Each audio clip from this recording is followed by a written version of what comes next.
Esa fue mi primer detención. Me arrestan. Pero aparte, ¿qué hora era? ¿Estabas enterrado? Eran 10 de la noche, yo estaba oscuro totalmente.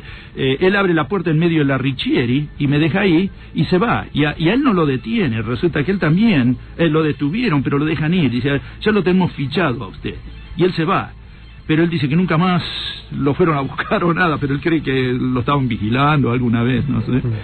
Pero mientras tanto a mí me dejan la ruta y ahí me arrestan. Me arresta la policía, me lleva a una seccional que había, parece que hoy en día no está más, ahí en Ezeiza. Me llevan ahí y me tienen a la noche. Y bueno, el tipo me ve con 3 bultos, él pensaba que yo había partido a mi mujer en 3 pedazos y la estaba enterrando. Y resulta, claro, cuando abre las bolsas, ve todas esas cosas, ve cassettes, fotos, bueno, imagínate lo que tenía ahí, documentaciones, especificaciones, tenía de todo. Y el tipo viene allá, no era comisario, era primer oficial Acuña se llamaba, y me viene a la celda y me dice, ¿qué tenés ahí? Y yo le digo, nada, o sea, unas cosas personales. Y se me queda mirándome así, ¿no? Dice, ¿quién es este tipo? Y a las 2 de la mañana me despiertan y aparecen 31 militares, todo del CIDE. Viene el general Antonietti, con no sé cuánto, como 30 tipos, soldados, no sé, era una comisaría tan pequeña y estos tipos cubrían todas las paredes. Me llevaban ahí de la celda, yo como con 2 gendarmes a los costados y estaban todos alineando esta gente. Me llevan a una sala, ponen una silla allá, me sientan ahí, el general Antonietti se sienta mirando al respaldo de su silla y dice, ¿están todos ustedes acá a la izquierda? Y los mira acá, están todos ustedes, y estaban todos medio dormidos, 2 de la mañana, sí, acá estábamos, está bien. Y empezó él a preguntarme, a hacerme preguntas hasta las 5 de la mañana, 3 horas me tuve ahí, preguntándome de todo. Que el plan Cóndor, que yo tenía que ver algo con lo de la AMIA. Claro, yo resulta que había ido a la embajada de Irán, justo caigo en ese momento cuando le pusieron la bomba a Irán y claro, sospecharon lo peor, por ahí tiene algo que ver con eso. Bueno. Y entonces me preguntaron sobre la AMIA, me preguntaron sobre la embajada israelita del plan Cóndor, un montón de cosas que yo no tenía nada que ver, o sea, ¿no? Yo estaba en otra cosa, pero esas fueron las preguntas entre las preguntas que me hacían estaba todo eso, ¿no? Bueno, y ahí, y a partir de ahí... no, bueno, resulta que, claro, ahí me sueltan, porque no había causa, pero el juez de Loma de Zamora, ahora no me acuerdo su nombre en este momento, Simonet, no, ¿cómo se llama? Ahora me voy a acordar. Bueno, de todas maneras, el juez me detiene la propiedad a mí me sueltan, pero la propiedad la detienen. Y entre ellos todos los cassettes. Resulta que el CIDE, entonces, copia todos los cassettes. Y yo me doy cuenta porque todas las cintas están enviadas hasta el final. Claro. Bueno, me las entregan de vuelta a los 3 días. Al final el juez me las entrega. Santa Marina se llamaba así, el juez de Loma de Zamora. Y me entregan la propiedad de vuelta, pero ya habían hecho copias de las cintas. Resulta que entonces yo, cuando después me presento de vuelta, pues yo había quedado en encontrarme con un agente uno de Irán y el otro de China, separadamente, o sea, eran 2 operaciones distintas, y yo me encontré con ellos en Banchero. Resulta que me encuentro con ellos allá en Banchero, como una pizza, no a charlar, y en esa ocasión les muestro lo que salió en Crónica, que fui arrestado, etcétera, etcétera. Habían salido en el diario que habían arrestado a un espía y qué sé yo, y ahí sí ya me creen. Solo porque salían las noticias, dice, vamos, para la mano, parece que los títulos eran: apresan en Ezeiza a un doble espía, Ezeiza, cayó argentino doble espía, misterio de espía de todos, la CIDE retiene al doble espía. Esos eran algunos de los títulos de los diarios de esa época que están en internet, en el libro y en el documental, que vos contás todas estas cosas en cada espacio que fue pasando, porque me acuerdo que estuvimos en el Banchero, ¿no? Obviamente está muy cambiado de cómo era en esa época, pero vos contás este tipo de cosas en cada lugar que fue pasando. Sí. Y bueno, de todas maneras, nos encontramos y ahí sí ya me creen, porque yo les muestro que, ¿no? Separadamente, nuevamente teníamos, no es que trabajaba junto con los dos al tiempo, ¿no? Irán y China. Les muestro titulares de los diarios, y entonces ahí sí empezamos a trabajar. Ellos mandan ingenieros, no sé si los traen de acá mismo, de dónde, pero nos encontramos cada tanto, más o menos cada mes, con los ingenieros. Yo les enseñaba qué es lo que estaba en las grabaciones que tenía. Y bueno, ahí estábamos yendo con eso, y paralelo a eso, Intel se pone en contacto conmigo. Me empiezan a llamar a la Argentina, y Intel viene a la Argentina, me hace una cita, dice si yo quiero participar de esa cita, si yo me quiero reunir con ellos, y yo me reúno con ellos. Claro que antes me reuní con la CIA se reúne primero conmigo en octubre, después de eso, que fue en octubre del 94, en mayo del 95 al final viene Intel a Buenos Aires, el jefe de seguridad, Steve Blunt, se reúne conmigo en el Sheraton, y me dice, bueno, queremos saber qué pasó, eso es todo lo que queremos saber. Y yo les conté, le dije que había copiado la tecnología de Intel, se lo dije, y que la había traído a Buenos Aires. Y entonces ellos me dicen por qué la envié a Estados Unidos, y yo le dije que yo no la envié a Estados Unidos, porque ellos me querían acusar a mí de que yo había enviado esta tecnología a su competidor, a AMD. Efectivamente, Pete Kostner, el jefe de seguridad de AMD, había recibido un paquete con 3 cassettes adentro con la tecnología de Intel, del competidor, ¿no es cierto?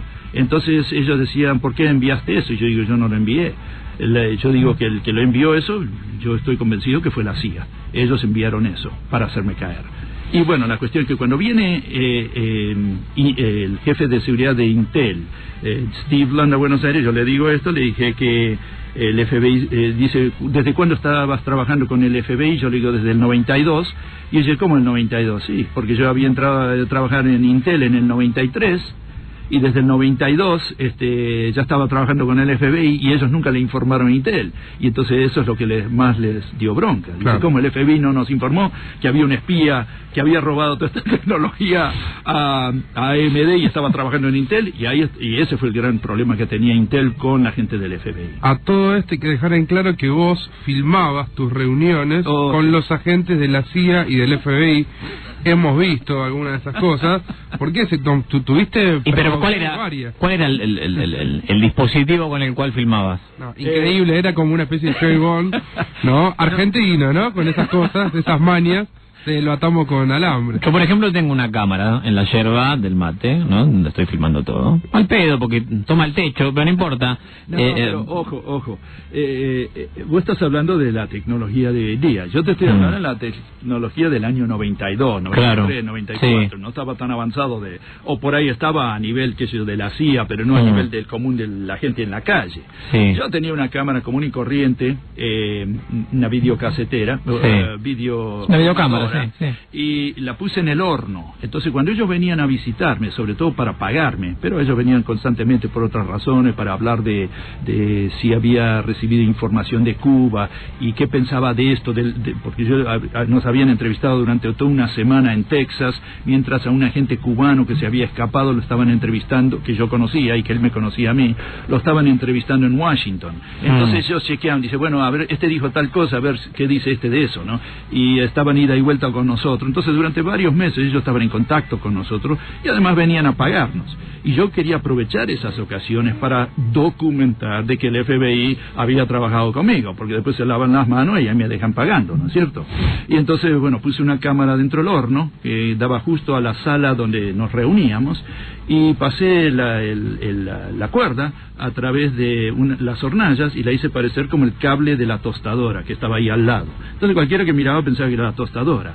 Y lo había practicado varias veces, puse el ángulo correcto y filmé. Y yo lo filmaba cuando me estaban pagando. Entonces quedó documentado. De la misma manera, cuando yo me entré a la CIA, fue un detalle que me había olvidado, yo había llevado un grabadorcito chiquito, que lo tengo hasta el día de hoy, ¿no? Y lo tenía en la ingle, ¿cierto? Y cuando yo entro a la noche, ya para entregar información, ¿no? Ya cuando le voy a entregar información a ellos, yo me llevé el grabadorcito chiquitito, así es, de este tamaño, sí, ¿no? 2 por 3 pulgadas. Y me lo llevé en la ingle y para grabarlos. Y resulta que cuando llego allá me dice, bueno, parqué el coche ahí en el segundo parqueadero, lo parqueo ahí, y sale un policía, había como 15, 20 policías en una esquina, era todo de vidrio eso, todo en una esquina, todos mirando a ver quién era el tipo que había llamado durante todo el día. Y sale uno de los guardas con la mano en la cartuchera y me grita así, put your hands on your car, ponga sus manos encima del coche. Y yo pongo mano encima del coche y digo, acá soné, el tipo va a encontrar el grabador y va a creer que los vine a grabar, o pensaba por ahí que era un revólver, qué sé yo. Y resulta que él tenía más miedo que yo y me palpó así muy por encimita y no lo encontró. Después me revisó el coche y me dijo que pase por las 2 puertas y yo tranquilamente lo grabé sin problema. Bueno, todas esas grabaciones yo las tengo. O sea, bueno, para llegar al quiz de la cuestión, porque se nos está haciendo, se nos está yendo casi todo el programa, y está bárbaro porque es una historia increíble. ¿Cómo terminás preso en los Estados Unidos? Porque bueno, llegamos al punto de tus reuniones con la CIA, el FBI, acá en el Sheraton, con Intel, etcétera. Intel viaja a Buenos Aires, inicia un juicio acá en San Martín contra mí y hacen un allanamiento en la casa de mi hermano también, porque yo había estado parando allá, y al mismo tiempo yo me voy de vuelta para Estados Unidos. El FBI no quería que yo vaya a Estados Unidos, se querían reunir conmigo en México. Ellos dicen, andate a México, nos reunimos en la Ciudad de México. Y yo le gané de mano y me fui directamente a Estados Unidos. Esto le perjudicaba al FBI porque ellos se veían con problemas. Habían iniciado los de Intel un juicio contra mí, no solamente en la Argentina, sino otro en Estados Unidos, el de Estados Unidos, un juicio criminal. Y lo tenía a cargo los fiscales federales de California. Y resulta que al llegar allá ellos sabían, el FBI sabía que iban a estar en problemas, porque ellos ya para ese tiempo sabían que los había filmado y que ya tenían cosas documentadas. Entonces, si yo iban presos ellos también. Ese era el problema. Entonces ellos no querían que vuelva a Estados Unidos, querían hablar conmigo en México, a ver cómo vamos a resolver este problema, ¿no? Y resulta que yo me vengo directamente a Estados Unidos, y sin problema.